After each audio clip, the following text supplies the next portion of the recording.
Donc, c'est toujours une joie pour moi d'être accueilli parmi vous. On m'accueille avec tellement d'amour. On m'a remis une petite carte ce matin. Je pense que vous avez écrit de très belles choses que je vais lire chez moi cet après-midi. Merci beaucoup. C'est touchant. Écoutez, lorsque je me prépare, ce matin, dans ma prière, c'était Seigneur, parce que j'ai une petite déformation, moi, hein, dans le sens que avant d'être pasteur, j'étais cuisinier. Donc, comme cuisinier, la mission d'un cuisinier, c'est de préparer de bons festins, de bons repas, de bons festins pour que les gens puissent s'en régaler. Donc, automatiquement, dans ma prière cette semaine, c'était Seigneur, fais que je puisse préparer un bon repas, un bon festin pour que les frères et les sœurs puissent se régaler de cette parole vraiment qui est belle, qui est bonne. Donc, c'était ma prière. C'est la prière que j'ai faite ce matin avant de venir ici. Donc, que ce soit un festin, que ce soit un festin des fêtes pour vous ce matin ici. Donc, je vais mettre mes lunettes pour dire à mes barnecs. Bon, avec. Donc, écoutez, c'est ça. Donc, on est dans une très, très belle série. On est dans une série sur la prière qu'on a commencé il y a environ 2 mois, 3 mois. C'est Seigneur, apprends-nous à prier. On sait que c'est la demande que les disciples ont faite à Jésus en écoutant Jésus prier. Les disciples lui ont demandé, ben Seigneur, enseigne-nous à prier, apprends-nous à prier. Pas à cause qu'eux ne savaient pas prier, c'était quand même de bons juifs pratiquants, mais ils ont entendu quelque chose qu'ils n'avaient peut-être pas entendu de cette façon-là avant. Et Jésus leur a tout simplement dit, Jésus a commencé avec ça, il leur a dit, lorsque vous priez, dites Papa. Ça commence bien, hein? Père. Père, dites Abba. Et ensuite, les choses vont venir, hein? Donne-nous à manger, pardonne-nous. Délivre-nous, fais-nous du bien. Papa, exerce ta bonté, ta bienveillance sur nous. Donc, c'est ça que Jésus leur a dit, c'est ça que Jésus leur a partagé dans Luc chapitre 10, là. C'est ce que Jésus dit en ce qui concerne la prière. C'est très, très simple, hein? Jésus ne part pas avec de grands discours compliqués sur la prière. Non, c'est très, très simple. Dites Papa. Hein? Il ne complique pas les choses. Dites Père. Donc, ce matin, on est vraiment avec Paul, on est vraiment à l'école de Paul. On a commencé ça la dernière fois ensemble, donc on va voir un petit peu les prières de Paul dans sa lettre aux Éphésiens. Il y en a 2, une dans sa lettre aux Philippiens et une dans sa lettre aux Colossiens, qu'on va voir dans les semaines qui vont suivre. Ce sont de très, très belles prières. Ce sont des prières qui sont faites pour la communauté, qui sont faites pour l'Église. C'est des prières très, très riches. Donc, ils ont un sens profond de spiritualité. C'est pas seulement des choses matérielles, c'est des choses profondes à l'intérieur de l'être humain que Paul demande pour l'Église. Donc, ce sont des prières très, très riches en soi. Et j'aime m'inspirer parfois de ces prières-là pour pouvoir vraiment faire en sorte que l'Église puisse vraiment être bénie et bénie richement. Donc, c'est ça. Donc, nous sommes à l'école de Paul, oui. Comme je l'ai dit la dernière fois, et j'aime le répéter, donc je ne veux pas mettre sur vous une lourdeur spirituelle, des disciplines, des formalités. Mais je désire déposer la reconnaissance dans vos prières, de la révélation dans votre cœur et de l'émerveillement dans votre esprit, afin que vous soyez élevés et transportés dans vos prières par quelque chose de plus grand que vous, par la splendeur de l'œuvre de Dieu. Et ainsi garder en tout temps et en toutes circonstances la liberté, la joie et la gratitude dans vos prières. Donc, la dernière fois, on a parlé de révélation, d'émerveillement, de célébration. Donc, encore aujourd'hui, avec cette très, très belle photo qui est très, très, très, très, très inspirante. Au lieu d'avoir, tu sais, parfois, la photo qu'on prend, c'est quelqu'un qui prie, là. Tu sais, quelqu'un, là, tu sais, il est comme malheureux, là, tu sais.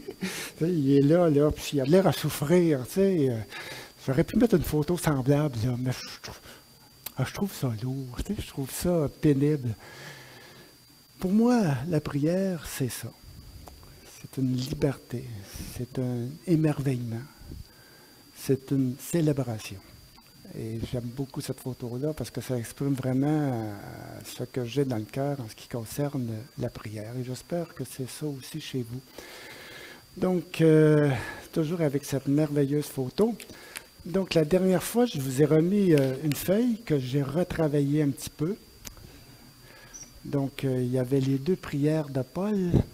La dernière fois, nous avons vu la première, « Illumine les yeux de notre cœur ». Paul avait demandé au Seigneur Jésus de nous donner un esprit de sagesse et de révélation dans sa connaissance. Donc l'importance de connaître qui est véritablement Dieu, le Dieu qui bénit, le Dieu gracieux, le Dieu qui fait du bien.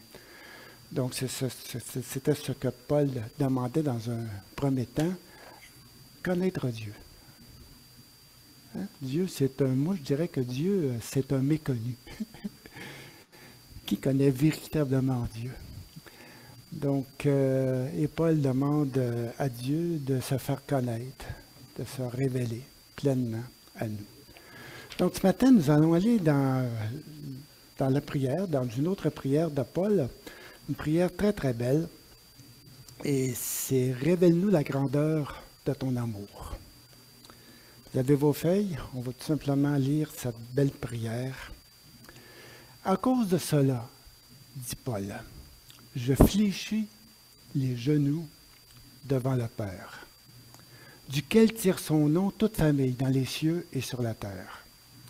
Je lui demande qu'il vous donne, selon la richesse de sa gloire, d'être puissamment fortifié par son esprit dans votre être intérieur, en sorte que le Christ habite dans votre cœur par la foi, afin qu'étant enraciné et solidement fondé dans l'amour, vous serez en mesure de comprendre, avec tous ceux qui appartiennent à Dieu, combien l'amour du Christ est large, long, élevé et profond.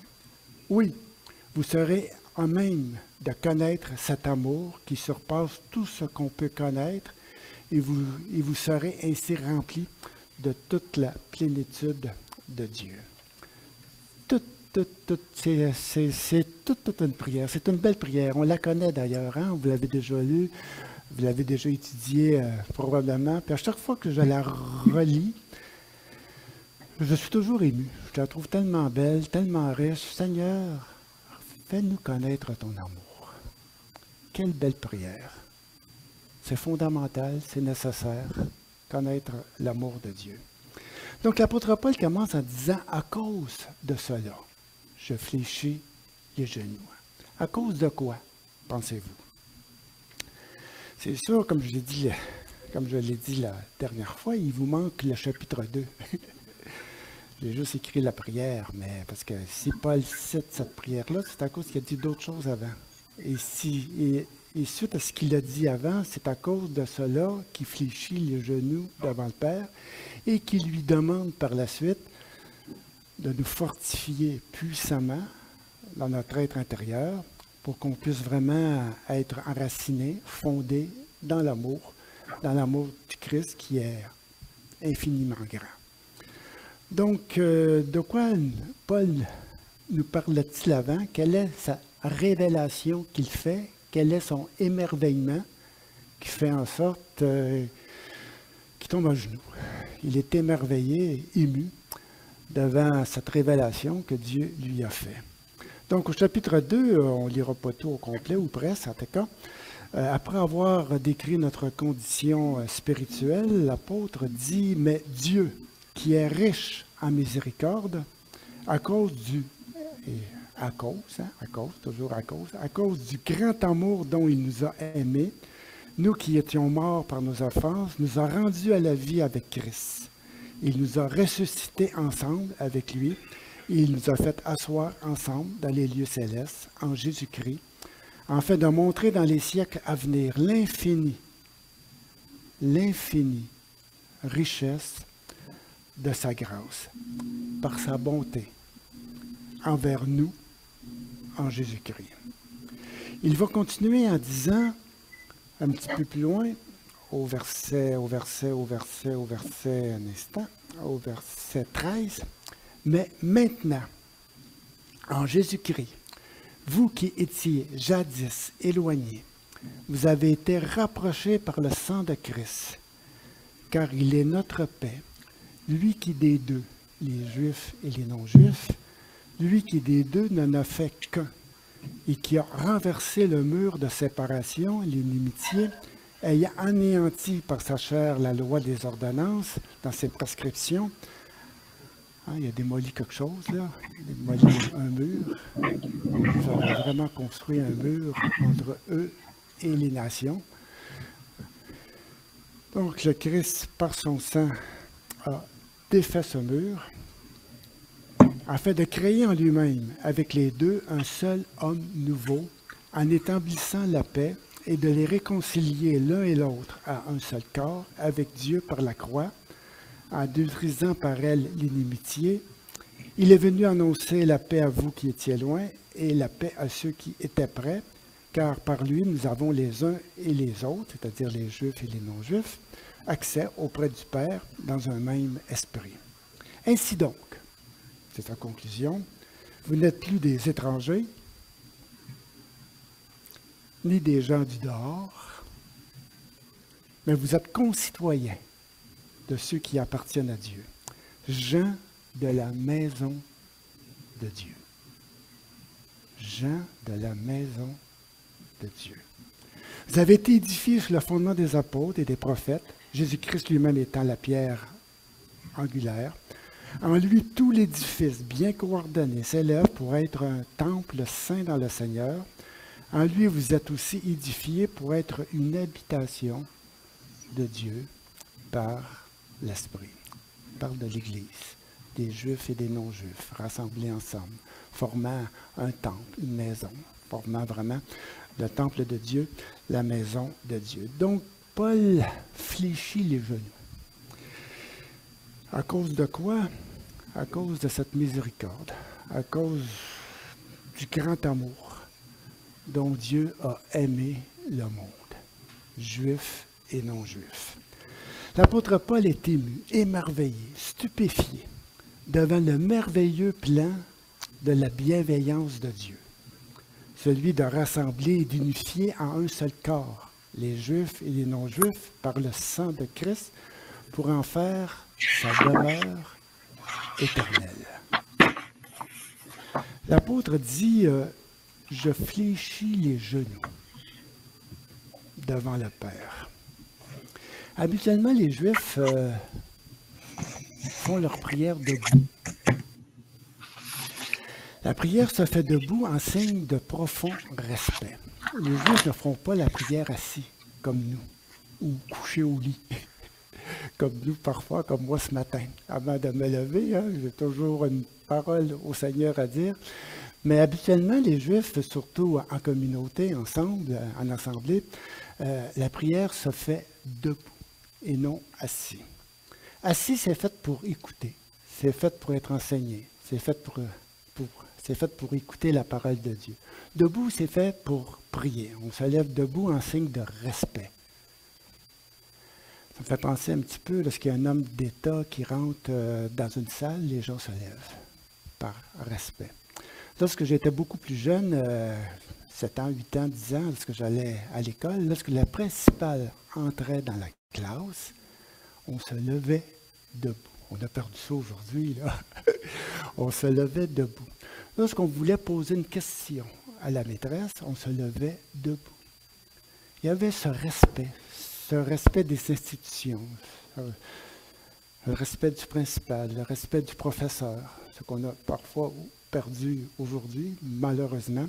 Et les Juifs ont un grand respect pour Dieu. Donc, lorsque Dieu vient dans la pièce, lorsqu'on va devant lui pour s'adresser à lui, on se lève debout en signe de respect envers Dieu. On ne fait pas toujours ça, mais des fois, on le fait. On se lève debout pour prier, et c'est mieux. On n'est pas obligé, là. Ça fait partie de la tradition juive, mais c'est une belle tradition. Donc, comme je l'ai dit tantôt, habituellement, pour un juif, où la prière se fait debout en signe de profond respect. C'est seulement dans des circonstances spéciales, dans des moments exceptionnels, dans des révélations étonnantes que les Juifs tombent à genoux, se mettent à genoux pour prier. Ici, Paul ne peut s'empêcher de fléchir les genoux devant le Père de l'univers. Je ne sais pas si vous pouvez saisir. Quand Paul dit « je fléchis les genoux », là, en voulant dire, là, je suis émerveillé. J'en perds mon latin, je tombe en bas de ma chaise, je tombe à genoux, je suis ému, émerveillé devant cette révélation que Dieu lui a faite, devant le grand amour de Dieu envers l'humanité. Par ce geste, il adore Dieu. Il exprime sa profonde admiration devant Dieu pour la réalisation de son œuvre de salut envers l'humanité entière. Et par le fait de se mettre à genoux, il exprime toute l'ardeur de sa prière. Ce n'est pas une simple prière faite sur le bout des lèvres. Il exprime toute l'ardeur de sa prière. Au travers de cette posture devant Dieu, on ressent toute la force de son intercession, toute l'intensité de sa supplication pour l'Église, pour les gens de la maison de Dieu. Il lui demande de tout son cœur. À genoux, là, hein, devant le Père de l'humanité. Il lui demande de tout son cœur, de toute sa force, de toute sa pensée, de tout son être, de nous révéler le secret de son cœur. Seigneur, fais-nous connaître le secret de ton cœur. Fais-nous connaître le mystère de ton amour. Fais-nous connaître le plan merveilleux, bienveillant, que tu as conçu en toi-même, celui de rassembler et d'unifier dans un seul corps les Juifs et les non-Juifs par le sang de Christ pour en faire ta maison, ta demeure, ta résidence.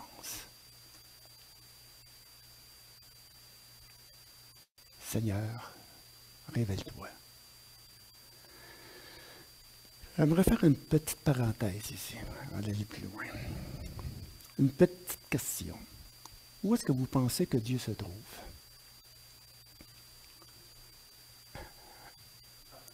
Ah, sûrement Dieu est sûrement partout, mais il est vraiment dans un endroit spécial. Les gens vont jusqu'au bout du monde parfois pour chercher Dieu. Il y a des gens qui vont à Jérusalem, pensant que Dieu s'y trouve. Il y a des gens qui vont dans les cathédrales, ici et là, ou dans des mosquées. D'autres cherchent Dieu dans les lieux déserts, ou ailleurs, que sais-je. Où est Dieu? Laissez-moi vous dire, il est ici. Il est ici, dans sa maison, dans sa demeure, dans sa résidence. Nous sommes la maison de Dieu. C'est ici qu'il manifeste son amour, sa puissance, sa présence. Dieu est ici. Pourquoi chercher au bout du monde lorsque Dieu est si près? Il est ici, dans mon cœur, dans votre cœur, dans son Église. Il est là, parmi nous. Je trouve ça tellement beau que Dieu a fait de nous sa maison, sa demeure. C'est quelque chose. Il a décidé d'habiter parmi nous. Parce qu'en réalité, on habite au milieu de ceux qu'on aime. Normalement, hein? Dans une famille, dans une maison, on habite avec ceux qu'on aime. Et Dieu est venu habiter parmi ceux qu'il aime. Nous sommes sa demeure, sa maison. Il est venu habiter chez nous. C'est quelque chose. C'est merveilleux. Il est là, présent, au milieu de nous. Donc, c'est tout un miracle. C'est grandiose, c'est formidable. Et c'est pour cette raison-là que Paul est ému. Il est émerveillé devant, je ne sais pas, devant cette merveille, devant cette grâce, devant cette bonté, devant cette générosité, devant cette miséricorde, devant ce pardon, ce merveilleux plan, que sais-je. Il est émerveillé, emballé par ça. Donc, il lui demande, et ça c'est sa demande, il lui demande de nous fortifier, que nous soyons puissamment fortifiés. Pas seulement fortifiés, mais puissamment fortifiés. En d'autres mots, que nous soyons construits, solidement solidifiés par son esprit dans notre être intérieur. L'être intérieur, c'est celui que personne ne voit. Je ne peux pas voir qui vous êtes vraiment. Dieu le sait. C'est celui qui est et qui vit à l'intérieur de nous. Pour Paul, ce terme désigne le siège de l'intelligence, de la réflexion, de la volonté. C'est la pensée intime et secrète de l'homme, la partie la plus secrète et profonde de nous-mêmes. C'est ce qu'on appelle, dans un jargon populaire, le cœur. Le cœur de l'homme. Pour Paul, notre être intérieur, notre cœur, notre intelligence a besoin d'être construit, fortifié, solidifié dans sa compréhension du mystère du projet éternel de Dieu qu'il a réalisé en Jésus-Christ. Notre compréhension du dessein de Dieu n'est pas toujours à sa pleine mesure. Puis vous en êtes conscient et j'en suis conscient moi-même. Notre être intérieur, il est fragile, chancelant, instable dans sa foi. Il lui manque de solidité parfois, d'enracinement, de profondeur dans l'amour du Christ.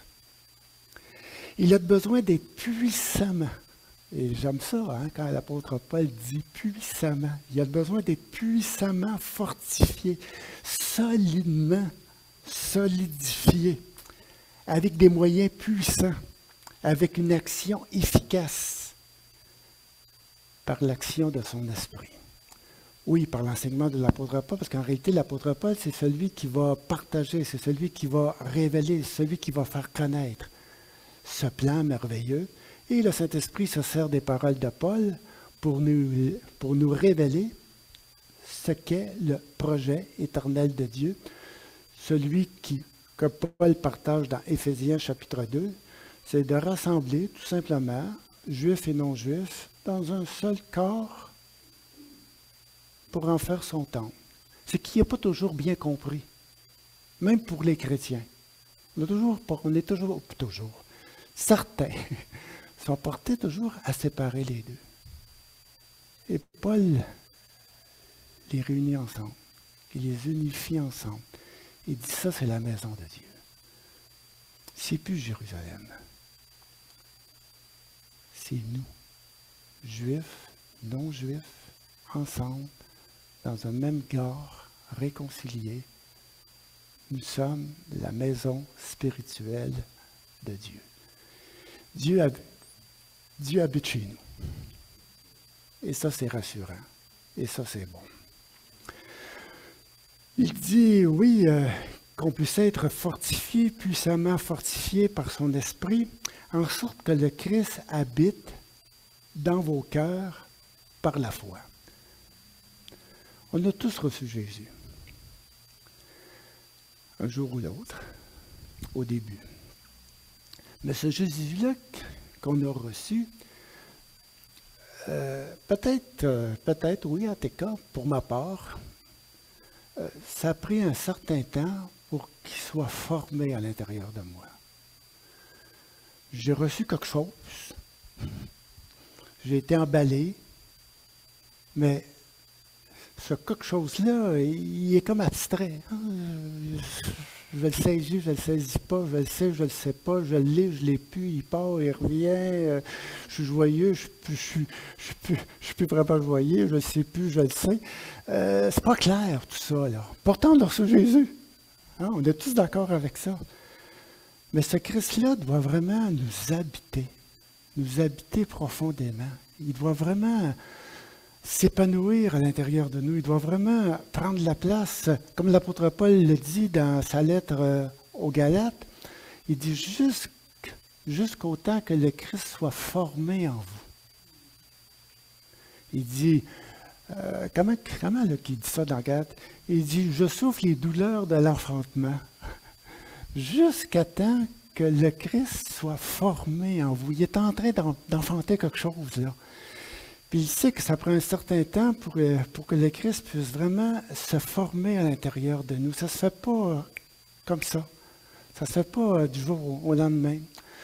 Ça prend un certain temps pour que le Christ soit ce qu'il doit être à l'intérieur de nous. Pour que le Christ habite dans nos cœurs par la foi. En d'autres mots, ce qu'il dit, c'est que la révélation du mystère de Christ demeure pleinement dans vos cœurs. Que la richesse de la personne du Christ habite totalement dans votre être intérieur.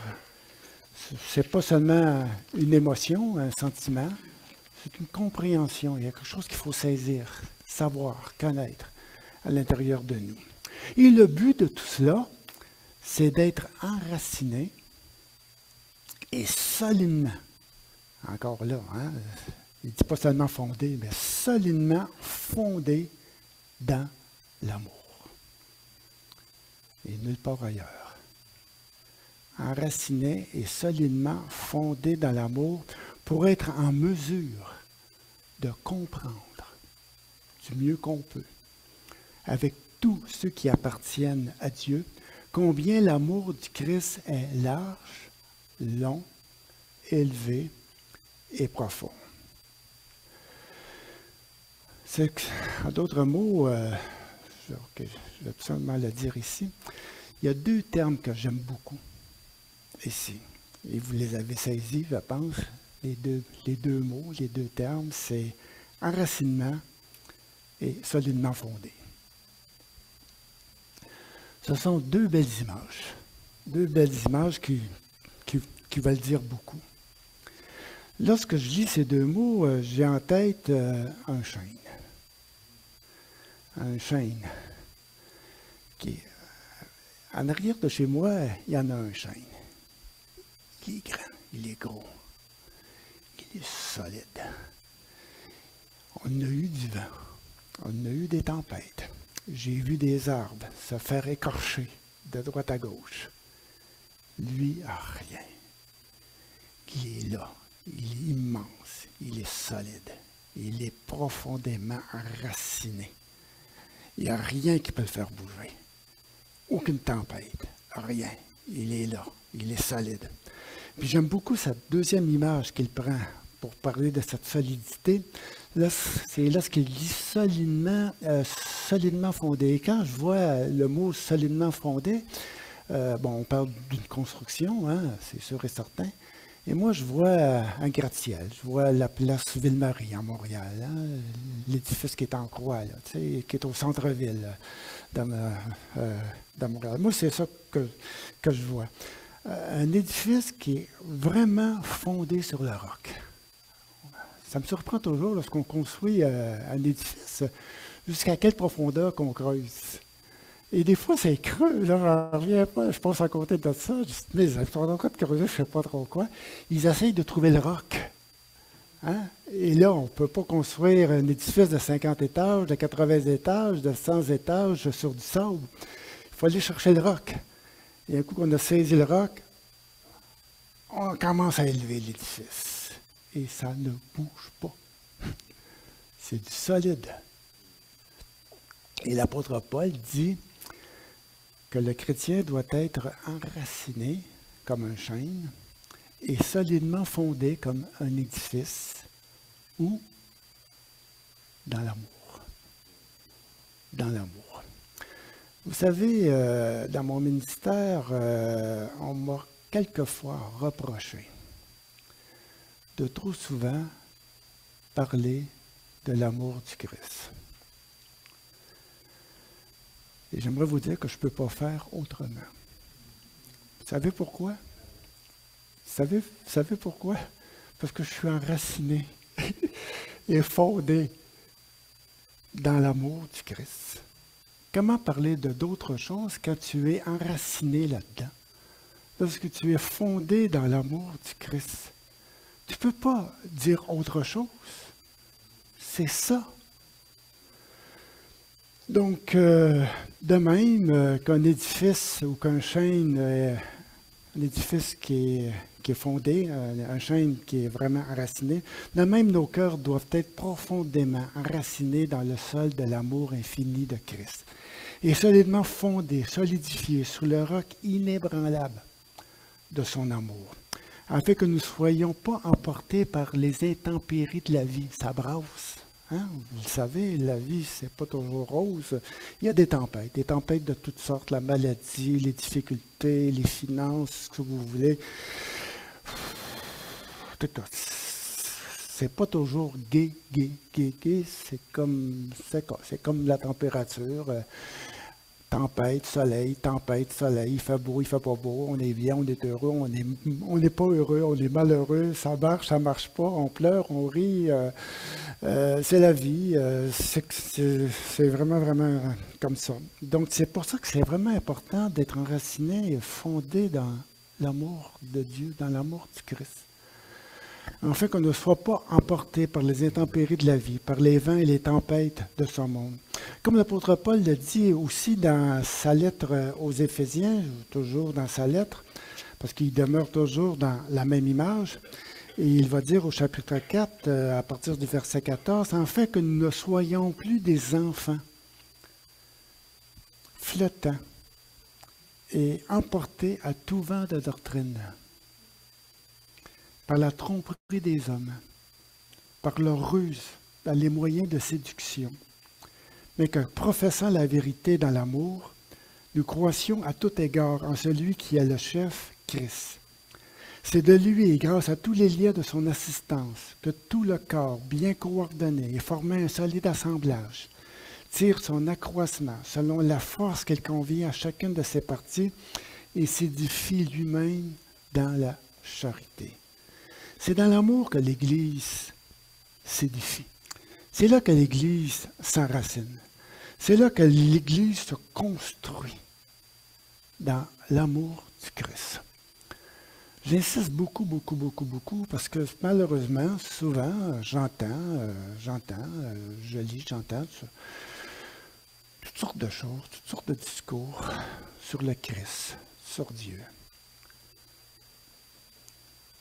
Je ne sais pas. J'ai l'impression parfois qu'on veut m'enraciner ailleurs. J'ai l'impression parfois qu'on veut m'amener ailleurs, qu'on veut m'amener sur un autre fondement. Et je trouve ça triste. Je trouve ça tellement triste. Des fois, il y a des discours qui sont, comme l'apôtre Paul le dit, il y a des discours qui sont séduisants. Même parmi les chrétiens. Ça a comme du sens. Mais on nous amène ailleurs. On ne nous enracine pas dans l'amour de Dieu. C'est là que nos cœurs doivent être profondément racinés pour que rien ne bouge. Rien, absolument rien ne bouge. Laissez-moi vous dire que ça ne se fait pas du jour au lendemain, c'est très long. J'ai l'impression que dans mon cas, ça m'a pris du temps et c'est encore long. C'est encore là. Je ne suis pas prête à dire que je suis totalement fondé. Je glisse parfois, je ne sais pas pourquoi, hein? Je glisse, je me laisse, je sais pas, je me laisse influencer, je me laisse entraîner, je me laisse emporter. C'est pas toujours évident. J'ai vraiment besoin de m'enraciner toujours plus profondément. J'ai besoin vraiment de trouver de plus en plus le roc de cet amour-là pour que je sois vraiment solide. Comme j'ai déjà dit, au début de ma vie chrétienne, comment que je disais ça déjà? Je disais, écoute, parce que là j'essaie de trouver quelque chose. Je disais, en voulant dire tout simplement, Au début de ma vie chrétienne, oui, je pensais que Dieu, ou je pensais, j'étais sûr que Dieu m'aimait, hein, parce qu'on a accepté Jésus après tout, tu sais. Puis après un certain temps, j'ai dit, ah, il m'aime plus que je pense. Puis après quelques années, j'ai dit, il m'aime-tu? Parce que là, je savais qu'il m'avait pardonné, repardonné, repardonné, qu'il m'aimait. Puis après plusieurs années, j'ai dit, mes amis qui m'aiment. Ça n'a pas de bon sens. Et aujourd'hui, je suis émerveillé. Émerveillé. Il n'y a personne qui m'aime comme ça. Il n'y a personne qui est capable de me pardonner comme lui me pardonne. Il n'y a personne qui est capable, je ne sais pas, d'habiter chez moi comme lui habite chez moi. Il m'aime. Il m'aime. Il nous aime. Et je suis émerveillé par ça. Et l'apôtre Paul l'est aussi. Il est émerveillé par l'amour du Christ envers lui, envers les Juifs, envers les non-Juifs, pour nous rassembler ensemble, unifiés, dans un seul corps, par le sang du Christ, mort à la croix du Calvaire, parce que ça a coûté quand même un prix, ça a coûté quand même le sang du Christ. Donc, pourquoi faire diviser, séparer ce que le sang de Christ a uni? Gardons ça ensemble. Arrêtons de séparer les choses. Gardons-les ensemble. Parce que nous sommes la maison de Dieu, la demeure, là où Dieu réside. On pourrait dire beaucoup de choses là-dessus. J'en aurais beaucoup à dire, mais ce n'est pas la place de ce matin. Je vais continuer avec ce que l'apôtre Paul dit. Et ceci, comme c'est écrit, ceci pour que nous soyons en mesure de comprendre avec tous ceux qui appartiennent à Dieu combien l'amour du Christ est long, large, élevé et profond. C'est un amour infini. Infini. Infini. Ce sont des termes grecs que l'apôtre Paul emploie pour parler de l'immensité, d'une dimension infinie.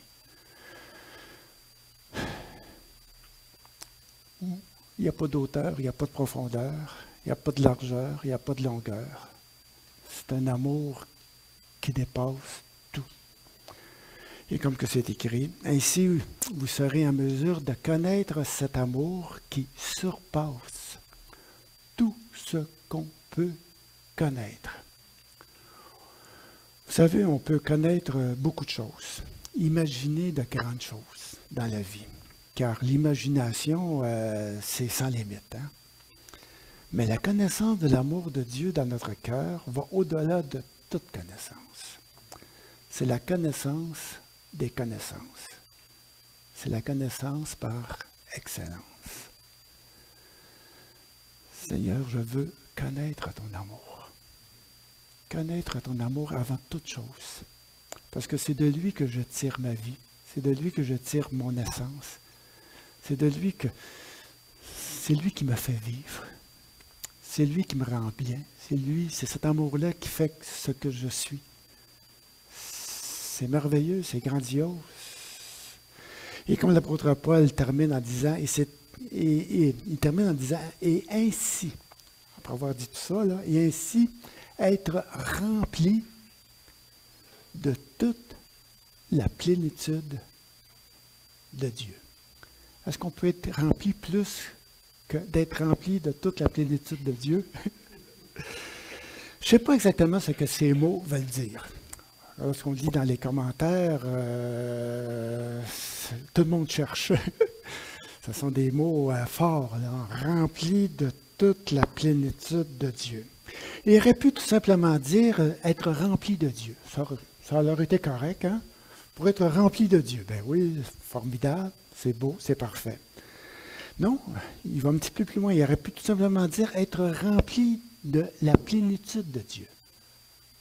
Parfait. Hey, c'est déjà parfait, c'est déjà beau. Non, il dit être rempli de toute la plénitude de Dieu. Je ne sais plus, là. C'est quoi ça? Être rempli de toute la plénitude de Dieu. Connaître l'amour du Christ c'est d'être rempli de toute la plénitude de Dieu. Seigneur, fais-moi connaître ton amour. La hauteur, la largeur, la profondeur. Afin d'être rempli d'être rempli de ta plénitude, mais de toute ta plénitude au complet.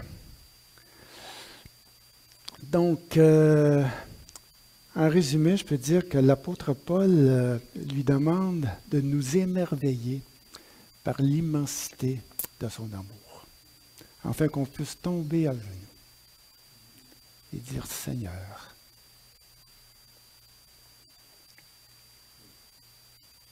et c'est ça la prière. Cette image-là reflète ce qu'on découvre en Christ. La révélation, revient. La révélation, l'émerveillement et la célébration. La prière, pour moi, c'est ça. Ça n'est que ça. Et j'aimerais terminer par cette petite parole pour terminer. Notre prière devrait être Père, c'est ce que Jésus nous a appris. Père, fais-nous connaître l'immensité de ton amour, afin que nous soyons comblés par ta plénitude. Et ça, c'est la prière pour l'Église. C'est la prière qu'on doit faire. C'est la prière ça doit être notre prière. Seigneur, fais-nous connaître ton amour. Enracine ton Église dans ton amour. Construis ton Église dans ton amour. C'est là qu'on doit s'enraciner. C'est là que l'Église doit être. Parce que nous sommes la maison de Dieu. Et Dieu est amour. Donc, Seigneur, oui, bénis-nous. Bénis ton Église. Révèle-nous ton amour. Je vous laisse avec ça.